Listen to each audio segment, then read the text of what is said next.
Este tiempo, ya todos los domingos hemos ido escuchando los mensajes de el yo soy. Cuando dijo Jesús, yo soy el pan de vida, yo soy la puerta, porque por él podemos entrar. Y dijo también, yo soy la resurrección y la vida. Y también dijo, yo soy el buen pastor. Hoy nos toca hablar de otro yo soy que dijo Jesús. Amén. El yo soy viene del verbo ser, que es la primera persona del singular. Yo creo que los chicos me van a corroborar, los estudiantes, que se utiliza para definir este verbo ser o yo soy, para definir características de la persona. Entonces la conjugación del verbo ser sería yo soy, tú eres, él es o ella es, nosotros somos, vosotros sois, ellos son. Dile al que está a tu lado, dile tu nombre, yo soy, y dile tu nombre, mírale, yo soy, preséntate, yo soy David, o el hermano David. Ese es el indicativo, que las características, y le puedes decir muchas cosas, yo soy de profesión, yo soy muchas cosas. Con esto podemos identificarnos. Y Jesús en este verbo se estaba identificando. En el Éxodo 3:14 se estaba presentando como el gran yo soy, la revelación de Dios a Moisés en el Éxodo, indicando que Él es autoexistente, eterno, inmutable, autosuficiente. Significa que Dios no tiene principio ni tiene fin, no depende de nada ni de nadie, y está presente fielmente con su pueblo que somos nosotros. Amén. No tiene principio ni tiene fin, porque Él es. El Evangelio de San Juan, este apóstol, habla ahora vamos a abrir, en el capítulo 1 habla del verbo, en Juan 1, en el principio era el verbo se hizo Dios. Todo ese capítulo habla de lo que es el verbo, la palabra de Dios. Pero yo voy a ir a Juan 1:14 para que nos abra. Juan 1:14 dice, y aquel verbo fue hecho carne y habitó entre nosotros, y vimos su gloria del unigénito del Padre, lleno de gracia y de verdad. Lleno de gracia y de verdad. Y en este pasaje que vamos a tocar, dice el título, yo soy, el último yo soy. Después ya no vamos a escuchar, yo creo, de esta serie de prédicas. El último yo soy la vid verdadera. Él es la vid verdadera. Este Juan era un discípulo de Dios, diríamos, estudiando la palabra de Dios, que era uno de los discípulos más jóvenes de los 12, el más joven.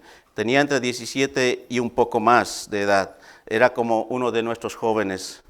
Y él es denominado a través en la Biblia el discípulo amado.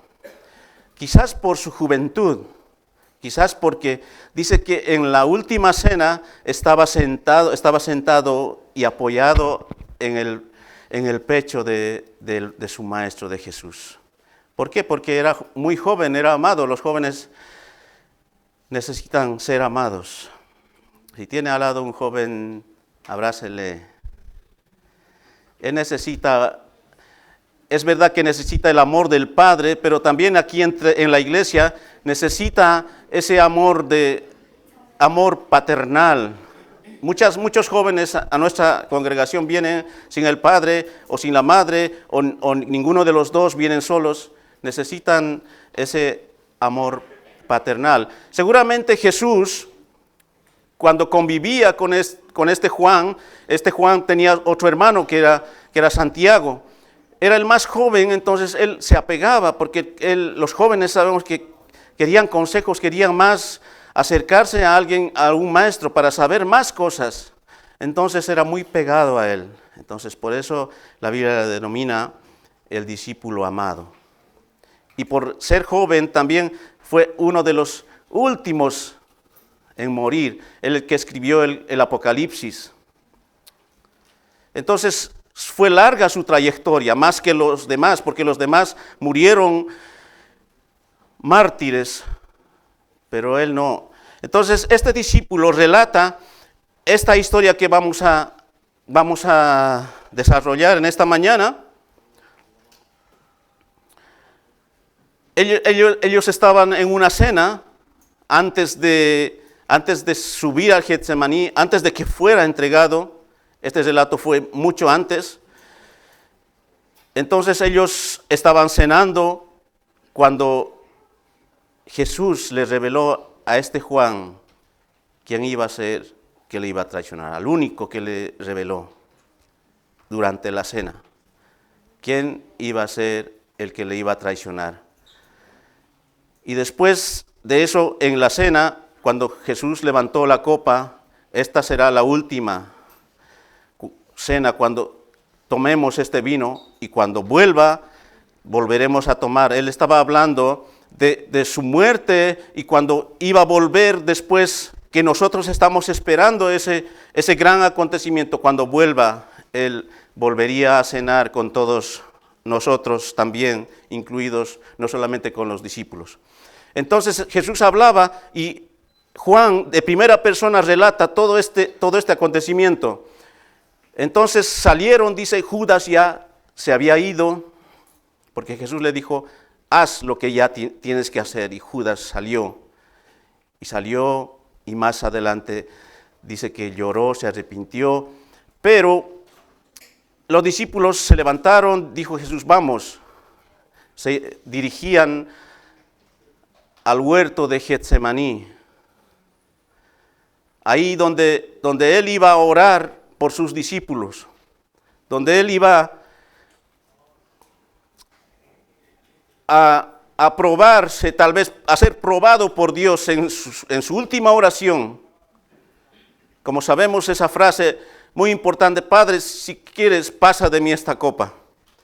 Pero él y sus discípulos se dirigían camino al huerto de Getsemaní. Dice, por el camino que tenía que atravesar, era todavía muy larga para ir hacia el monte. Había un templo en el monte, pero dice que al lado del templo había un viñedo. La historia cuenta eso, que había un viñedo y atravesar, porque para ir a un lugar tenemos que atravesar muchas calles, muchos caminos. Entonces, seguramente había un viñedo, como dice la historia, en el camino a Getsemaní, y Jesús ahí habla a sus discípulos la última parábola antes de ser entregado, antes de ir a la muerte, antes de ser sacrificado por nuestros pecados. Y entonces esta parábola que está en Juan 15, vamos a dar lectura.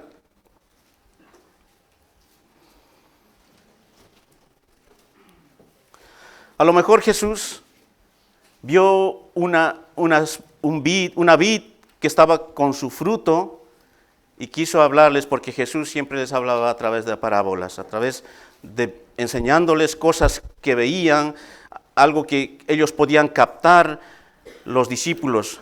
Entonces Jesús les habla este pasaje. Vamos a leer. Les dice, hasta el versículo 8 vamos a dar lectura. Dice, yo soy la vid verdadera, mi Padre es el labrador. Todo pámpano que en mí no lleva fruto, lo quitará, y todo aquel que lleva fruto lo limpiará, para que lleve más fruto. Ya vosotros estáis limpios, le dice a sus discípulos, por la palabra que os he hablado. Permaneced en mí y yo en vosotros, como el pámpano no puede llevar fruto por sí mismo, si no permanece en la vid. Así tampoco vosotros, si no permanecéis en mí. Yo soy la vid, vosotros los pámpanos. El que permanece en mí y yo en él, éste lleva mucho fruto, porque separados de mí nada podéis hacer.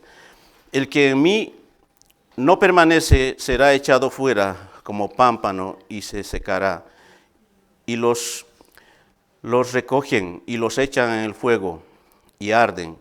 Si permanecéis en mí y mis palabras permanecen en vosotros, pedid todo lo que queréis y os será hecho. En esto es glorificado mi Padre, que llevéis mucho fruto y seáis así mis discípulos. Yo quisiera que me pongan la imagen, la primera imagen.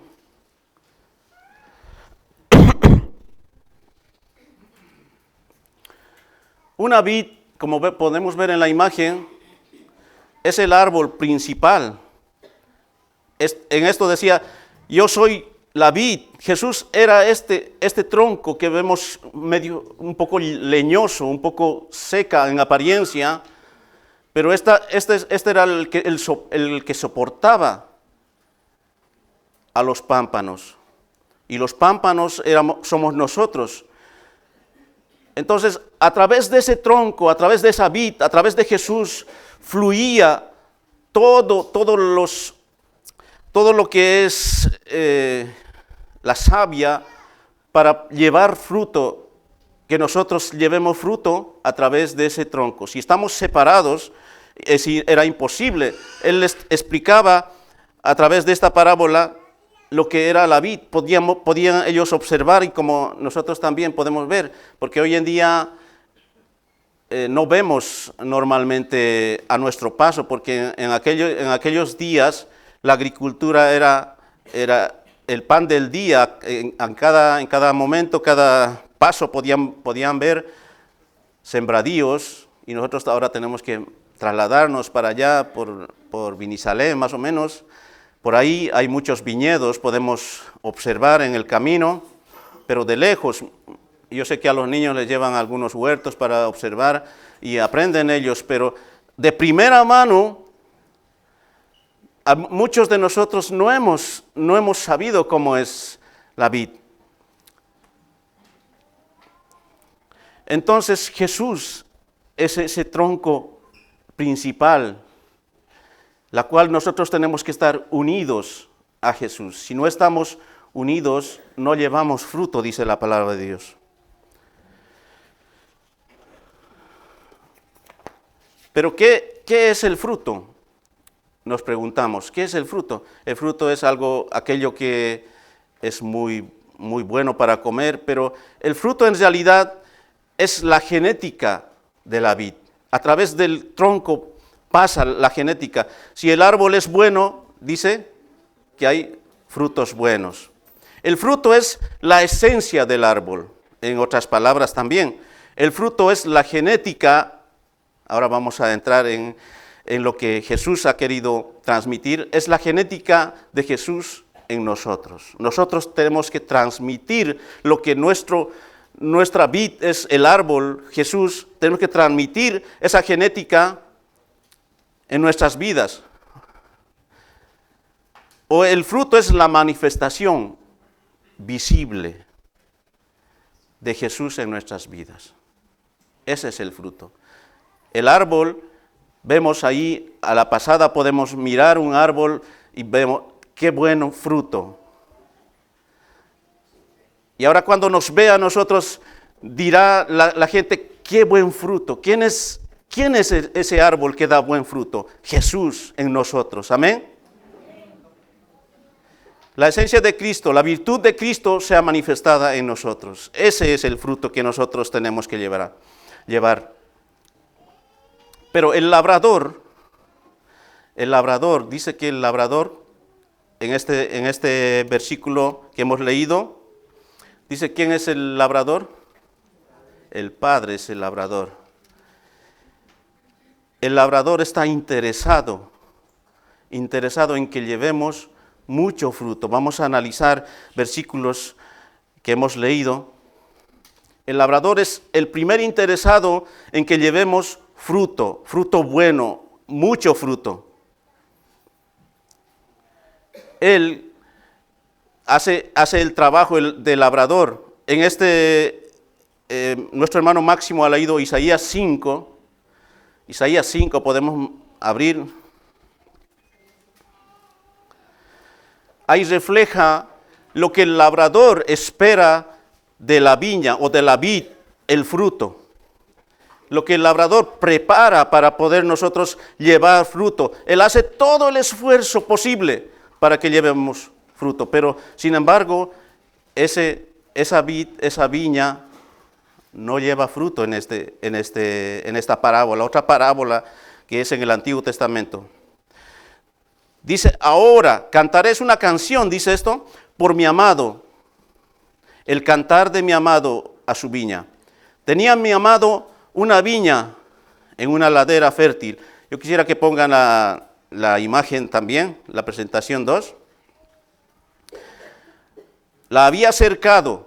Dice que el hombre tenía una viña en la ladera fértil, casi subiendo a la montaña.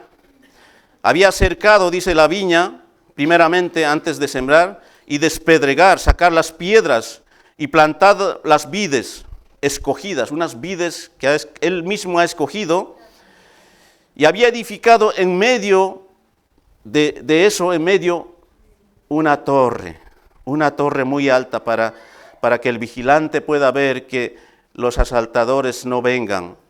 Y hecho también en ella un lagar, o sea, para cosechar las uvas y poder sacar el zumo y hacer el vino. Este labrador estaba interesado, ha hecho una torre, ha cercado primero todo el territorio para sembrar, ha comprado vides buenas, las mejores, y aparte de eso hizo un lagar más, él esperando. Cuando uno hace un negocio, espera lo mejor, ¿verdad? Lo mejor, que esto dé fruto, que esto voy a montar un negocio, esto me va a generar dinero para que yo pueda vivir. Hace planes, no dice voy a montar y si va, no pasa nada. No, uno va con una visión de poder decir esto voy a montar y esto me va a ir bien. Nunca uno va con dos corazones, sino dice para adelante. Va. Y este labrador, eso es lo que hizo. Dice, y esperaba que diese uvas. Él esperaba que diese uvas, por eso había hecho el lagar, había hecho una torre, había cercado, había despedregado. El labrador trabajó demasiado en esta viña y dice que dio uvas silvestres. Estoy en el versículo 2. Uvas silvestres que no valían para nada, ni para vino, ni para comer, ni para nada. Seguramente tú puedes decepcionarte. Tú puedes decir, he hecho mucho esfuerzo y para que esta viña no me dé ni una fruta buena. Dice el versículo 3, y ahora pues vecinos de Jerusalén y varones de Judá, juzgad ahora entre mí y mi viña. ¿Qué más se podía hacer a mi viña que yo no haya hecho en ella? ¿Cómo esperando yo que diese uvas, ha dado uvas silvestres? Él se pregunta, juzguen, ¿qué hago yo? He hecho todo mi esfuerzo y esto no da fruto. Os mostraré, dice el labrador otra vez, pues ahora lo que haré a mi viña. Le quitaré su vallado, el vallado que había puesto para que no entren los animales, y será consumida. Aportillaré su cerca y será hollada, será pisada. Haré que se quede desierta y no será podada ni cavada. En la viña o en cualquier árbol frutal siempre hay que trabajar, hay que mover la tierra. No ve algunos árboles que aunque no den fruto, le hacen un cerquito ahí para que el agua, para que fluya todos los nutrientes de la tierra, siempre tiene que ser cuidada. Y dicen, no haré más esto, dice no será ni cavada, y crecerán cardos y los espinos, aún las nubes mandaré que no derramaren lluvia sobre ella. Ciertamente la viña de Jehová de los ejércitos es la casa de Israel. Estaba hablando a su pueblo Israel, estaba comparando a su pueblo Israel, que sabemos que el pueblo de Israel en un tiempo era que sí se acercaban a Dios y otra vez volvían a hacer lo malo, y otra vez él estaba hablando esta parábola del pueblo de Israel. Pero muchas veces a nosotros nos pasa lo mismo. Él hace todo el esfuerzo, hasta que ha venido por nosotros a la cruz. Y el Señor dice, he hecho todo más. Y le pregunta a los demás, ¿qué más puedo hacer si he hecho todo lo posible? Pero no me da buenos frutos, me da frutos silvestres. Esperaba juicio, dice esta palabra, y he aquí vileza, justicia, y he aquí clamor. En el lenguaje más para entender, esperaba de la viña él justicia, y solo hay injusticia.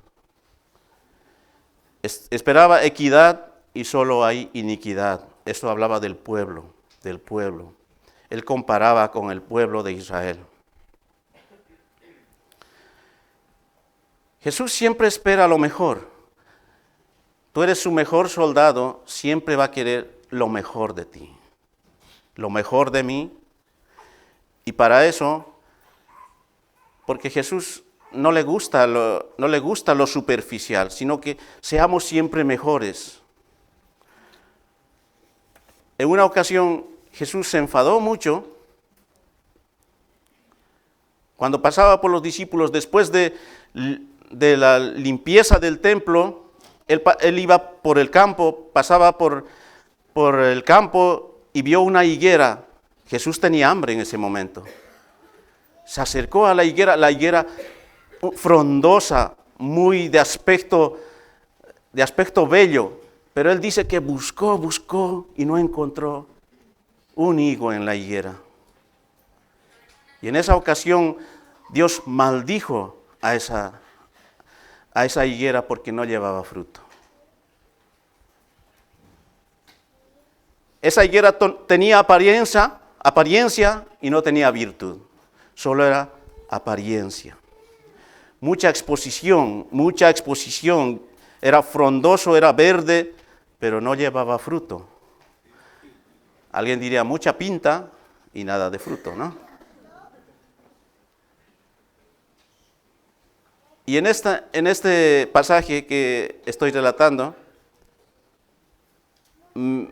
he sentido que, y no solamente he sentido, sino que Dios o a Jesús le molesta la apariencia. Siempre habla la palabra de Dios, que seamos aquí, seamos como somos afuera, seamos como somos. Si tenemos mucho fruto, llevemos fruto, pero no aparentar lo que no somos. Jesús maldice a esta higuera por ser frondoso y sin fruto, solo apariencia. Y la higuera sabemos en la historia que se secó. Aquel que ocupa un lugar en la vid y no lleva fruto, el labrador, ¿qué hace? Tengo aquí una herramienta de un jardinero El labrador coge la tijera, dice en los primeros versículos de Juan 15, aquel que lleva Todo pámpano que en mí no lleva fruto, lo quitará, y todo aquel que lleva fruto, lo limpiará. Aquel que no lleva fruto, lo cortará. Y más adelante dice, permaneced en mí y yo en vosotros. Como el pámpano no puede llevar fruto por sí mismo, si no permanece en la vid, así tampoco vosotros. Voy a revisar. En el mismo capítulo, en el mismo verso dice, el 6, el que en mí no permanece será echado fuera como pámpano y se secará, y los recogerán y los echarán al fuego y arden. Estos dos, el versículo 2 y el versículo 6, hablan de los pámpanos que no llevan fruto. El labrador está interesado que nosotros llevemos fruto. Si no, corta y es echado. Dice al fuego, más adelante en el versículo 2, echado al fuego. Pero ¿qué pasa? Hasta ahí podemos entender. Nosotros si tenemos un árbol, está seco una rama, nosotros cortamos y echamos, y cortamos y echamos, y cortamos y echamos, porque está ahí ocupando un lugar en nuestro árbol. Hasta ahí está bien. Pero ¿qué dice? ¿Qué dice en el mismo verso? Lo quitará, y todo aquel que lleve fruto, lo limpiará. Pero ahí a mí me dio un shock. O sea que la misma tijera, al que no lleva fruto, la misma tijera va a cortar. Pero al que lleva fruto, la misma tijera también va a hacer efecto en él. Tengo aquí una rama.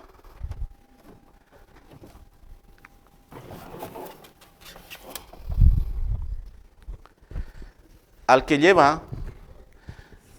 que no lleva fruto, dice que lo cortará.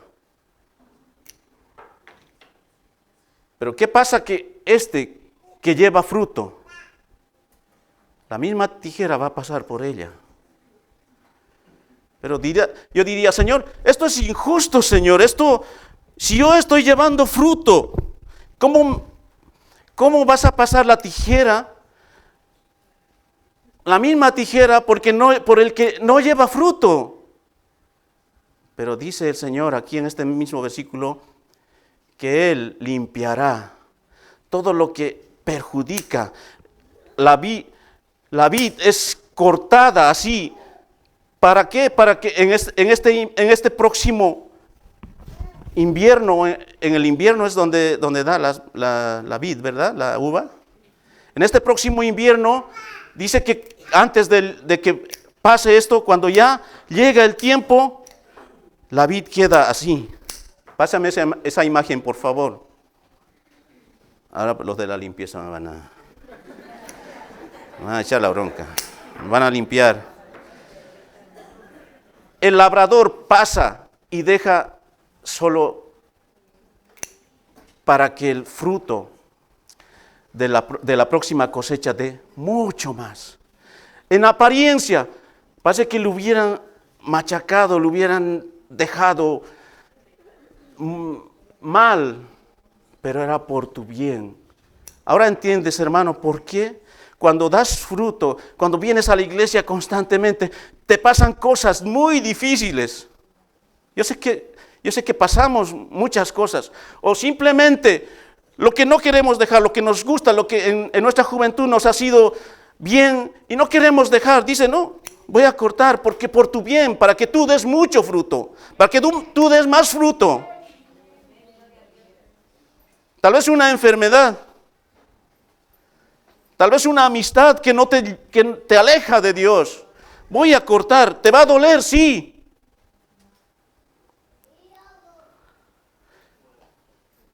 El que ocupa y no tiene fruto lo corta, pero aquel que ocupa y da buen fruto también lo limpia, pero no lo limpia para echarlo, sino lo limpia con amor, porque Él está cuidando como estos que están limpiando para que la próxima cosecha sea de fruto bueno.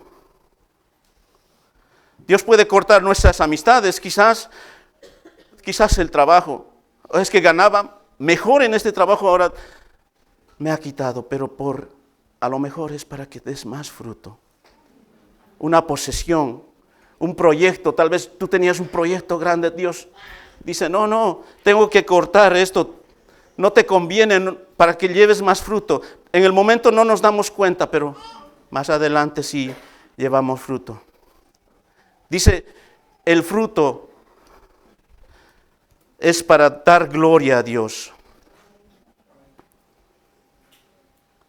El fruto es para dar la gloria a Dios. Voy a buscar donde dice está en el versículo, en el mismo capítulo que hemos leído. El versículo 8. En esto es glorificado mi Padre, en que llevéis mucho fruto y seáis así mis discípulos. No eres glorificado tú porque llevas mucho fruto y vas a sacar pecho. Oh, es que yo llevo mucho fruto. No, el fruto que tú llevas es para glorificar a Dios, al Padre. Por eso el labrador se empeña. Dice, voy a limpiar porque yo quiero darle gloria a Dios. ¿Y qué es el fruto? En Gálatas 5 dice, más el fruto del amor. El fruto del Espíritu es amor, gozo, paz, paciencia, benignidad, bondad, fe, mansedumbre, templanza. Señor, no tengo templanza. Necesito, Señor, que me podes más. Necesito más amor, Señor. Contra tales cosas no hay ley. Ese fruto que tú llevas es para darle gloria a Dios, para mostrar la esencia de Jesús mismo a los demás, a nuestros hermanos. Ahora entendemos por qué Dios nos va trastocando nuestra vida para dar más fruto. En Hebreos 12:6 dice, el Señor al que ama disciplina. El 12:11 me interesa más porque dice una verdad muy, muy profunda. Hebreos 12:11. Es verdad que ninguna disciplina al presente parece ser causa de gozo, sino de tristeza. Pero después da fruto apacible de justicia a los que en ella han sido ejercitados. Ninguna disciplina a lo presente es causa de gozo, más bien de tristeza. Los jóvenes saben, me castiga siempre me castiga mi padre o mi madre. Ninguna disciplina es, y dice, oh, qué buen castigo me ha dado. No, siempre es de tristeza o de enojo. ¿Por qué me castigan? ¿Por qué yo?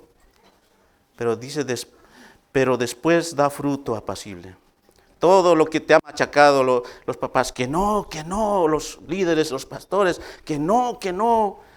Pero si no hacemos caso, no va a dar fruto.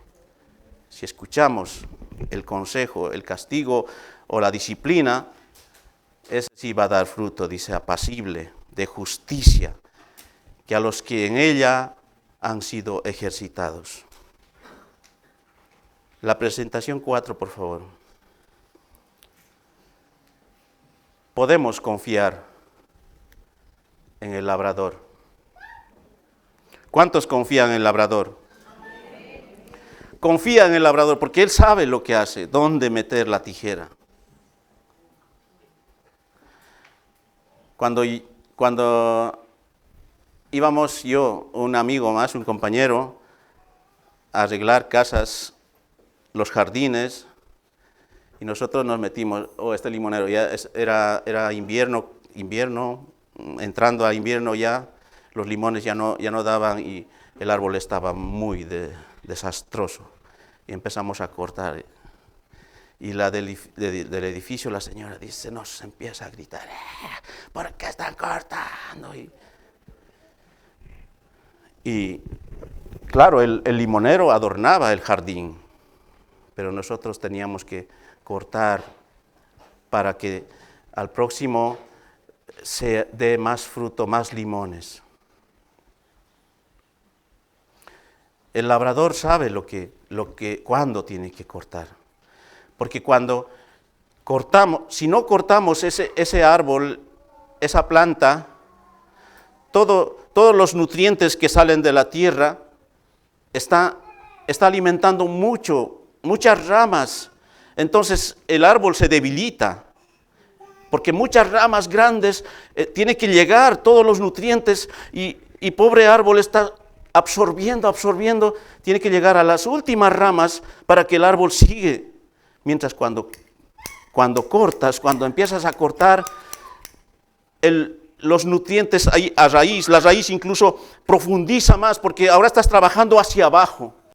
Por eso tú no ves, es que el Señor me está disciplinando. Pero en esa disciplina tú estás profundizando tus raíces para que seas más fuerte. Y no solo más fuerte, para que todos los nutrientes, cuando profundizas más, hay más nutrientes minerales que suben y después se ven los resultados, buenos frutos.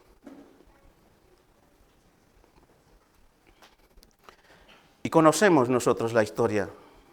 Lo hemos visto en películas, en The Chosen, los jóvenes lo hemos visto, lo han visto y es vivirlo de nuevo. Jesús dice que es la vid verdadera, pero como vid, Él ha sufrido también la poda.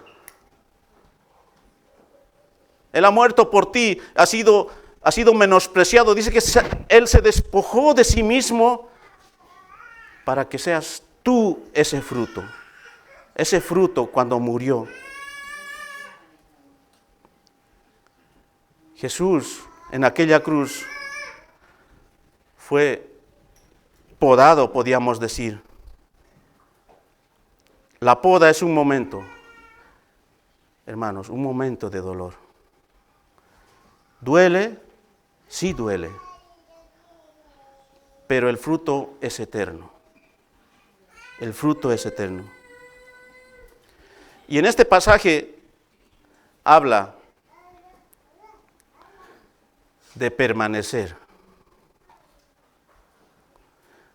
A muchos de nosotros no nos gusta permanecer. Ser perseverantes en algo. 11 veces dice permanecer en este pasaje corto que hemos leído. En San Juan 15, del 1 al 17. Permanecer. Es difícil permanecer. En nuestros estudios queremos escapar. Cuando me apunto al gimnasio, voy 2 días después, no permanezco, no puedo, es que me canso. Pero hay que permanecer para ver resultados. Permanecer en algo, y mucho más aquí dentro la iglesia, permanecer. Y permanecer, dice que el que persevera hasta el fin, ese será salvo. Eso es permanencia, perseverar, estar siempre firmes, pase lo que pase. Y otra palabra que se repite muchas veces en este pasaje del 15 al 17, del 15:1 al 17, 8 veces dice en la palabra, ley. Vamos a leer a partir del versículo 8 que no hemos leído. En esto es glorificado mi Padre, en que llevéis mucho fruto y seáis así mis discípulos. Como el Padre me ha amado, así también yo os he amado. Permaneced en mi amor. Si guardareis mis mandamientos, permaneceréis en mi amor, así como yo he guardado los mandamientos de mi Padre y permanezco en su amor. Estas cosas os he hablado para que mi gozo esté en vosotros y vuestro gozo sea cumplido. Este es mi mandamiento, que os améis unos a otros, como yo os he amado. Nadie tiene mayor amor que este, que uno ponga su vida por sus amigos. Vosotros sois mis amigos, si hacéis lo que yo os mando. Ya no os llamaré siervos, porque el siervo no sabe lo que hace su Señor, pero os he llamado amigos, porque todas las cosas que oí de mi Padre os las he dado a conocer. No me elegisteis vosotros a mí, sino que yo os elegí a vosotros, y os he puesto para que vayáis y llevéis fruto, y vuestro fruto permanezca, para que todo lo que pidiereis al Padre en mi nombre, Él os lo dé. Esto os mando, que os améis unos a otros. Dice que en Gálatas, mas el fruto del Espíritu está encabezando el amor. Y de ahí toda la esencia del amor, el gozo. Si tienes amor, tienes gozo. Si tienes amor, tienes paz. Practiquemos esto y no huyamos del labrador, que él siempre quiere más de nosotros. Y aquel que llevaba fruto también será limpiado, como aquel que no lleva fruto. Pero aquel que lleva fruto es para que dé más fruto. Amén. Espero que el jardinero o el labrador pase por tu casa. Pase por mi casa. Pase por mi viña. No para gloria de Dios, sino para gloria, no para gloria mía, perdón, sino para gloria de Dios. Que llevemos mucho fruto. Siempre el Señor quiere más. Amén. Podemos ponernos de pie y darle gracias al Señor. Y decirle en esta oración, Señor, quiero permanecer en ti, Señor. Porque separados de mí, dice en este verso, nada podéis hacer. Quiero permanecer en tu amor. Quiero permanecer pegado a ti, Señor. Gracias, amado Dios, por tu palabra, Señor. Porque tú eres la vid verdadera, Señor. En tu palabra hay verdad, en tu palabra hay rectitud, Señor. En tu palabra, Señor, encontramos todo lo que podemos encontrar para llevar mucho fruto. No solo mucho, Señor, sino buen fruto, Señor. Que refleje, Señor, el amor de esa vid que tú eres, Señor, hacia los demás, Padre Santo. Ese fruto, esa esencia, Señor, de ti mismo en nosotros, Señor. Ayúdanos. Sé que es difícil, Señor. Sé que es doloroso, Señor, muchas cosas, Padre Santo. Pero ayúdanos como iglesia, como pueblo, como persona, Señor. Ayúdanos, Señor. Tú eres la vid verdadera, Señor. Y el labrador, Señor, que haga el trabajo que tiene que hacer en nosotros. El Padre que nos ayuda, Señor, con amor, con mucho amor, Señor, quiere que llevemos más fruto. Gracias, Señor amado, gracias por tu iglesia, gracias por tu palabra, Señor, que en esta mañana ha sido enseñada, Señor, y aprendemos, Señor, de ti, Señor, de esa parábola tan preciosa, Señor. Gracias, amado Jesús. Gracias, Santo Dios. Amén. Amén. Dios te bendiga.